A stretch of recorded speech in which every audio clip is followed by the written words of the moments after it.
Actu Debout, prenez votre temps et abonnez-vous à la chaîne, cela nous aide beaucoup et nous encourage à continuer à faire du bon contenu. Si vous aimez la vidéo, DONNEZNOUS un pouce en l'aimant, merci et profitez du reste de la vidéo. Madame Yakadé, j'ai une pensée pour Jean-Paul Omolou. J'ai une pensée pour tous les prisonniers, tous ceux qui sont dans les liens de la détention que Faure refuse de libérer. Malgré les interpellations, malgré les appels à sa conscience, je ne sais pas combien de temps il veut les garder en prison, il veut les voir mourir un à un. Nous avons une pensée pour tous ces gens-là, leur dire qu'on ne les oublie pas. Tous ceux qui sont derrière les barreaux et qui sont retenus contre leur gré parce qu'ils se sont prononcés sur la gouvernance de leur pays, comme s'ils n'avaient pas le droit, nous avons une pensée pour eux. On a une pensée pour tous ceux qui sont en exil et qui n'ont pas l'espoir de rentrer de sitôt parce que c'est la veille de l'indépendance. On doit penser à tous ces gens-là qui se mouillent, qui se battent, malgré tous les risques qu'ils prennent, malgré les histoires, tout ça. Nous avons une pensée pour tous ces gens-là dans ce live. Donc, Madame Yakadé, Jean-Paul Omolou, les prisonniers de la C14, tous ceux qui sont privés de leur droit d'aller, de revenir à cause de leur position politique. Une pensée pour ceux qui sont décédés. Je vais vous montrer l'image de quelqu'un que je connais très bien, qui a été aussi une figure de la lutte quand on était à l'UFC. Vous voyez ce monsieur? Je ne sais pas si vous le reconnaissez. Il s'appelle monsieur Kwande Labissi. Monsieur Kwande Labissi, c'était un militaire qui était dans la garde rapprochée de Gilles-Christ Olympio et qui a été touché aux attentats de Soudou le 5 mai 1992. Moi, je l'ai connu au parti. Quand j'étais encore militant, il venait régulièrement au parti. Quand on allait voir M. Gilles-Christ à Accra, on le retrouvait ensemble. C'est un monsieur qui gardait même une balle dans son corps, dans une de ses jambes. On nous a dit. Un jour, il nous l'a dit lui-même. C'est un monsieur qui était très fort. Il a été touché. Oui, l'humoriste Tayo aussi. Il a été touché à Soudou. Il a eu des balles à Soudou le 5 mai 1992. Et heureusement que lui n'est pas décédé. Il a continué son engagement de militant pendant des années. Et il est décédé ces jours-ci. Je pense qu'il a même eu un problème avec sa maison. Il a été expulsé de sa maison. C'est un ancien militaire. Il était dans la garde rapprochée de Fogil à l'époque. Donc, il s'appelle Kwande Labissi. Il était un militaire à la retraite. Donc, voilà, il a 83 ans. Il est décédé. Voilà des gens que nous devons honorer, qui sont restés dignes jusqu'à la fin et qui ont failli payer de leur vie pour cette lutte-là. Vous voyez? Et donc, voilà, et je pense à lui, à plein d'autres personnes qui se sont sacrifiées pour cette lutte-là. Et je pense que ce que nous vivons aujourd'hui nous appelle à un patriotisme plus engagé, un patriotisme plus poussé, nous appelle à mettre notre pays au-dessus de tout et à nous battre vraiment pour une libération définitive de notre pays. Et donc, voilà ce que moi je peux ajouter dans ce live-là. OTR, on a mis une pause, ne vous en faites pas, dès que on sentira la nécessité de rebondir, on le fera. Ne vous inquiétez pas, c'est nous qui avons le rythme de ces dossiers-là. J'ai vu des gens qui écrivent tout et n'importe quoi, qui racontent leur vie, il faut les laisser. J'ai toujours l'habitude de dire que en matière de communication, la crédibilité du messager précède le message. La crédibilité du messager précède le message. Ça, c'est un élément fondamental de la communication. Si vous avez des bonnes choses et que vous les faites dire par un idiot, personne ne le prendra au sérieux. Et donc, ceux qui essayent de faire une communication pour intoxiquer l'opinion, qui racontent tout et n'importe quoi, ce qu'on n'a pas dit, il faut les laisser à leur propre jeu. Nous, on n'a pas le temps pour ça. Et un journaliste, c'est quelqu'un qui va chercher des dossiers. C'est pas quelqu'un qui reste pour se greffer comme un parasite sur les dossiers de quelqu'un d'autre. Donc, vous connaissez les journalistes et vous connaissez ceux qui ne sont pas, ceux qui ne font pas grand-chose, quoi, et qui attendent que d'autres sortent des éléments pour devenir à leur tour des commentateurs. Donc, nous, on n'est pas là pour ça. Donc, pour l'OTR, on en parlera au moment venu. Donc, voilà ce que j'ai voulu partager avec vous ce soir. Et j'espère qu'on a fait le tour.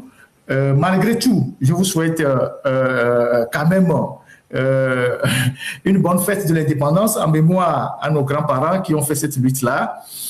qu'on ait une pensée pour tous ces gens-là et qu'on essaye de faire une mise à jour de toutes les grandes personnes qui ont participé à cette lutte pour l'indépendance pour que leur nom reste dans l'histoire, pour que les jeunes aussi puissent se souvenir. Quand il y a des enfants, des jeunes qui chantent la marche républicaine, il faut qu'ils sachent qui a composé ça. Quand les jeunes chantent l'hymne national, il faut qu'ils sachent qui a composé ça. Quand les jeunes voient le drapeau togolais, il faut qu'ils sachent qui a composé ça. Quand les jeunes voient le symbole des 2 lions, il faut qu'ils sachent qui a composé ça. Ce sont des gens qui doivent rentrer dans l'histoire de notre pays, qui doivent être intemporels. Quand on chante Bella Bello, il faut qu'on sache Bella Bello, qui est-il? C'est une personnalité. Qu'est-ce qu'elle a fait pour le Togo? Pourquoi sa chanson est immortelle? Donc, le régime actuel ne le fera jamais parce que c'est ce qu'il tente d'effacer. Ils ont effacé beaucoup de traces de Sylvanus dans les archives. Ils ont fait croire aux gens que Sylvanus n'aimait pas tel, alors que Sylvanus a fait tout le tour du Togo. Il a dormi dans des villages que vous ne pouvez même pas imaginer. Il y a des livres d'histoire qui sont sortis, vous pouvez les retrouver. Vous allez retrouver le livre du professeur Labanté sur Sylvanus Olympio, les frères... je ne sais pas comment il a appelé ça, les frères ennemis. C'est pas un livre comme ça qui est très intéressant, qui a parlé de la tournée de Sylvanus, comment Sylvanus est parti dans toutes les localités, il a inauguré les infrastructures, Sokone, Kara, un peu partout, Dapan, tout ça. Il a dormi même dans les villages avec les autochtones. Tout ça, ils ont essayé d'effacer tout ça dans l'histoire pour monter leur narratif. Voilà. Et donc, nous, notre devoir, c'est de déconstruire tout ce mensonge-là et de faire en sorte que l'histoire puisse rendre justice à ceux qui nous ont précédés et qui ont fait leur part. Et donc, bonne fête de l'indépendance. Et demain, on verra bien, on verra ce qui va se passer. On verra ce soir qui va allumer la flamme de l'indépendance, si c'est le PC ou c'est le PR. Comme ces jours-ci là, ils se sont partagés les rôles. Et on a trouvé aussi un Ossa croqué à 100 000 de Tové. Il est parti inaugurer un bâtiment quelque part avec sa canne. Et puis bon, il était assis quelque part sur un siège là. Et puis les gars du RPT qui étaient à côté le regardaient bizarrement. C'est le président, lui aussi il est arrivé avec sa canne. Ils ont chanté l'hymne national. Et puis le soldat fait comme ça, monsieur le président, salut, salut, salut, salut, salut, salut. Et puis bon, lui aussi il est parti s'asseoir. Au moment venu, il a coupé son ruban. Et puis après, on l'a mis dans sa voiture, on l'a mené dans sa maison. Ça, c'est, vous voyez, comment appelle-t-on? Concept, Kaleta. Voilà, quand on était petit là, il faisait les concepts là qu'on appelle Kaleta, Kaleta, Bo, Kaleta, Moukeke. C'est des choses comme ça. C'est le théâtre là qui se passe au Togo, où on a donné des rôles aux gens. Et tout ça, c'est de la comédie. On dépense de l'argent pour entretenir des gens qui n'apportent rien à la République. Pour entretenir des gens qui n'apportent rien à la République. Il y a les hôpitaux qui n'ont pas de lit. Il y a les écoles qui n'ont pas de toit. Il y a les étudiants qui ont des difficultés à joindre les deux bouts. Il y a des gens qui sont malades. On dépense de l'argent pour nourrir, entretenir des gens qui n'apportent rien à la République. Il y a l'hôtel du président, il y a les gardes-corps, il y a la maison, il y a la sécurité, il y a les voitures, il y a les bons d'essence et tout ça. Alors que dans les autres pays voisins, on vient de supprimer les bons d'essence. Le Ghana vient de supprimer les bons d'essence. Le Bénin avait fait autant de talons. Au Togo, tous ces gens que vous voyez là, ils ont des bons de carburant, ils ont des avantages, ils ont des salaires, ils ont des indemnités, ils ont tout. Et tout ça sur le dos de la République. Et qu'est-ce que ces gens-là apportent à la République? Rien du tout. Donc, nous passons notre temps à payer des impôts pour entretenir des gens qui sont dans des maisons de retraite. On paie les impôts pour entretenir des gens comme ça qui n'apportent rien à la République. C'est l'histoire de comédie, club, tout ça là. Et donc, Samy de Tové lui aussi, on lui a trouvé un couloir pour exercer son pouvoir. De temps en temps, on l'appelle au téléphone, on dit « Monsieur le Président, vous êtes bien réveillé aujourd'hui ?» Il dit « Oui, ok, tu vas sortir pour inaugurer quelque chose. » Alors, c'est un malade, hein? C'est quelqu'un qui est très malade. Mais au lieu, lui aussi à son âge, là, au lieu de dire « Non, je ne peux pas faire ça, laissez-moi tranquille. » Son garde-corps, celui qui est derrière lui là, quand ils sont au bureau, on lui dit chaque 1 heure de temps, il faut rentrer dans le bureau pour voir si le président est vivant. Donc chaque 1 heure, il rentre sur le président. Il dit ah, président, et il voit que le président est debout, il ressort. Et c'est ça qui se passe au Togo. Hein. C'est la comédie là qui se passe au Togo. Quand le président est seul dans son bureau, le garde-corps est obligé de rentrer, parfois pour vérifier s'il est bien assis dans son bureau. Je vous dis, ça fait rire, mais ce que je vous dis, c'est sérieux. Hein. Parce que c'est quelqu'un qui peut tomber dans les pommes à tout moment. Parce qu'il a une santé très fragile, c'est les médecins qui essaient de le remonter. Et donc, il peut tomber dans les pommes à tout moment. Donc, on a dit au garde-corps de temps en temps Même s'il est dans son fauteuil, il rentre pour voir s'il est bien là. Et nous payons pour ça. La République dépense de l'argent pour ça. La République dépense de l'argent pour ça. On paie les impôts pour que les gens, pour entretenir des gens comme ça. Pendant ce temps, vous avez des gens dans le pays. On n'a pas d'électricité. Il n'y a pas de l'eau dans les quartiers. Les gens ont des difficultés à tenir debout. Il y a des chantiers qui sont abandonnés. On débloque 3 milliards pour la présidence, 20, quelque chose milliards pour le PC, tel milliard pour tel ministère. Et c'est la pagaille là dans laquelle on est.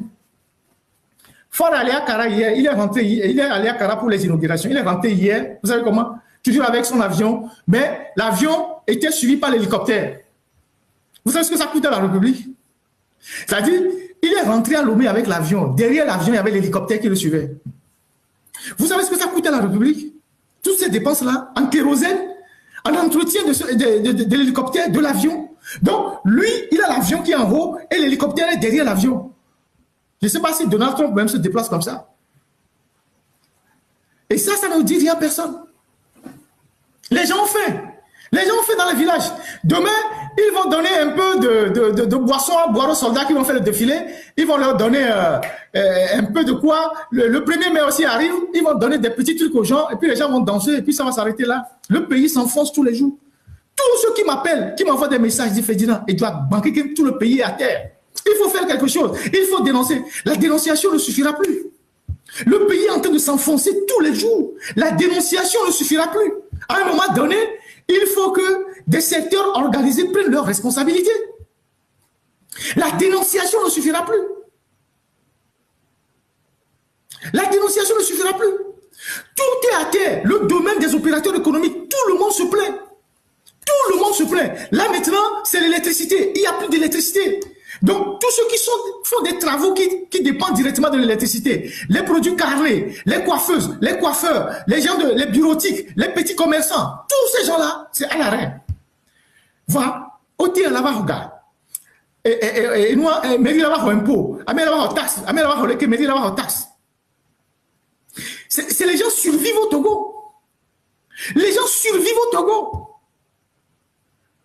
Mais je ne sais pas qu'est-ce qu'on leur a fait spirituellement pour que les gens ne se réveillent pas. Je ne sais pas qu'est-ce qu'on a fait spirituellement sur les Togolais pour que les Togolais... Je ne sais pas ce que les Togolais attendent pour se réveiller. On dit que oui, qu'on fait les trucs, on fait les basses sur le pays. Mais pourquoi les basses ne touchent pas les gens comme nous? Pourquoi les basses qu'ils font sur le pays ne touchent pas certains Togolais et c'est d'autres qui sont dans le sommeil? Donc, il faut que vous essayez de vous réveiller, de vaincre la peur, de dire les choses telles que vous les voyez. Quand tu n'es pas d'accord, tu dis ça, je ne suis pas d'accord, je ne peux pas accepter. Il y a des militaires qu'on arrête qui sont dans la prison. La dernière fois, quand j'ai parlé le jeudi, ils les ont déplacés. Ils ont déplacé certains. Ils sont là-bas à la prison civile. Dans des conditions déplorables. Totalement. Les gars, merci. Je vais m'en arrêter là. Donc, demain, vous allez retrouver Isidore. Vous allez retrouver Isidore demain. Vous allez retrouver Isidore en éveil. Et le commandant Olivier Amman nous dira quand il va le faire en Kabylie. Je ne l'ai pas eu ces jours-ci, ces 2 jours. Peut-être qu'il va me laisser un message, je vous communiquerai ça. Il fera ça sur son compte. Le commandant Amman fera ça sur son compte. Et Isidore fera ça sur le compte L'Autre Direct. Et certainement sur TikTok. L'Autre Direct, c'est sur la chaîne YouTube. Oui. TikTok, ça va être Ferdinalité, qui est un compte certifié. Et puis Facebook, c'est le compte habituel. Et Madame Aïcha et Dissoro, je verrai sur quoi ils vont faire. Et comme j'ai eu à le dire, donc ça va être en Kabylie, en thème, et puis en éveil. Et puis après, s'il y a d'autres personnes, bonne volonté, qui veulent faire dans toutes les langues, on va le faire. Et donc, nous, on prendra en charge les frais d'Internet de certains, les frais Internet de certains. Ça serait notre contribution, payer les forfaits pour que les gens puissent avoir de l'Internet en permanence pour faire ce travail-là. Et donc, on va régler ça. Et voilà. Donc, pour le reste, je vous souhaite une très, très, très bonne fête. Bon courage à vous tous. Que Dieu nous donne la force et le courage de continuer. C'est pas évident. Que Dieu nous protège, nous préserve. Et comme j'ai eu à le dire à plusieurs reprises, ce combat-là, cette lutte-là, on ne peut pas le donner à nos enfants, on ne peut pas le céder à nos enfants. Nous devons arrêter ça. Nous devons terminer cette histoire-là pour que nos enfants construisent le pays. parce que nous avons pris énormément de retard sur les voisins. On a pris énormément de retard. Ceux qui sont là ne font plus rien. Ils font juste des trucs de rafistolage. Ils ont une courte vue de la République. Ils sont dans les petites choses. Quand les autres construisent des choses en grandeur, des choses grandioses, construisent de grands centres, nous, quand on veut faire quelque chose, on fait des petits trucs. On va lancer, faire un truc de 3 bâtiments, 5 bâtiments, et puis on fait beaucoup de bruit. Donc les gens sont là à crier, ouais, que non, le Togo avance. Alors qu'on est dans un pays où il n'y a ni route, il n'y a pas de l'eau, il n'y a pas d'électricité, il n'y a rien. Pendant ce temps, il y a une minorité qui s'est accaparée de toutes les richesses, pour reprendre leur propre terme. Donc, à un moment donné, il faut dire que ça suffit. Et c'est ça qu'on est en train de faire, selon nos moyens, selon nos capacités. Et donc, voilà ce que je peux vous apporter. Je vois que notre mail est en train de déborder. Déjà, je vois ça en ligne sur les ordinateurs. Comme j'ai eu à le dire, une fois que les ordinateurs seront à disposition, on verra qui les donner en priorité. On ne peut pas donner à tout le monde.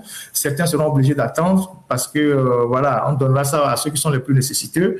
Et comme j'ai eu à le dire, les compatriotes qui ont des ordinateurs qui sont perdus dans leur cave, dans leur magasin, vous pouvez les ressortir, les ramener au Togo. Nous, on va les récupérer, puis on va les conditionner par des techniciens et offrir ça à nos jeunes frères. C'est comme ça que nous devons transmettre les valeurs de solidarité à la jeunesse, à ceux qui nous suivent. Quand vous en avez et que les autres n'en ont pas, il faut partager, il faut aider les autres à monter, à grandir. Et donc, on le fait déjà suffisamment, on va le faire encore. Et comme j'ai eu à le dire, la dernière fois qu'on a eu le prix de $5 000 par cette organisation de Larry Lanton, on a dispatché la moitié pour les plus démunis au pays. Et ça fait 2 850 000. Donc, on a partagé la moitié. Et puis, ben voilà, nos ressources, tout ce que nous engrangeons, il y a une partie qui rentre dans une caisse sociale et que mes compatriotes, que la rédaction gère. Après, il y a beaucoup de projets qu'on monte, il y a des financements qu'on reçoit. L'Alternative, c'est un journal qui est immatriculé en France, qui est aujourd'hui en France, et qui a droit à beaucoup de financement de projets, dès qu'on monte les projets. Et donc, on n'est pas... lorsqu'on aura des soucis, on vous dira. Mais pour le moment, on n'a pas de soucis, on est tranquille. Il y a des partenaires en Europe du Nord, aux États-Unis, dès qu'on soumet un projet, si le projet passe, on a plus ou moins de financement pour tenir la rédaction. Donc, on s'en sort pas mal. Donc, voilà. Merci pour le soutien. Tata Lolita, merci infiniment. J'espère que tu m'as compris pourquoi j'ai demandé de supprimer ce GoFundMe-là. On n'en a pas besoin. Et merci à vous tous qui êtes restés en ligne aussi longtemps. Et donc, quand je vous dis d'aller vous abonner à ces pages-là, c'est aussi nécessaire pour tout le soutien qu'on fait aux autres. Les Android, oui, quelqu'un me dit même les Android peuvent aider les étudiants à leur cours à distance. Oui, si vous en trouvez, il n'y a pas de problème. Hein. Vous les envoyez à Lomé, et puis moi, je les récupère. Il y a des gens à Lomé qui s'occupent de ça. Nous, on les récupère à Lomé, et puis on les donne aux gens. Ça, c'est pas un souci. On les donne aux gens, comme on le fait toujours. Donc, Android, téléphone, c'est pas ordinateur deuxième main, ça va déjà. On ne demande pas aux gens d'aller acheter des ordinateurs neufs, ordinateurs deuxième main que vous n'utilisez pas. Même s'il y a des batteries défectueuses, on peut les changer. On peut voir des techniciens à Lomé acheter des batteries. L'essentiel, c'est d'offrir ça à nos jeunes frères pour que les gens puissent travailler. Les gens qui veulent rédiger leur mémoire, les gens qui veulent faire des petites recherches sur Internet, ils n'ont pas de matériel. Voilà, donc moi j'avais arrivé ici dans certains programmes, par exemple, ici j'ai eu 2 ordinateurs donnés gratuitement dans des programmes, alors que moi-même j'avais déjà un ordinateur plus puissant, donc les 2 ordinateurs donnés dans les programmes, j'ai envoyé ça à Lomé et j'ai offert. Voilà, donc il y a un autre ordinateur, regarde l'ordinateur qui est là-bas, tu me donnes ça. Il y a un autre ordinateur très puissant qu'on m'a donné, c'est ça, non, voilà. Il y a un autre ordinateur très puissant qui m'a été offert par des amis pour sécuriser mon live. Vous voyez ça?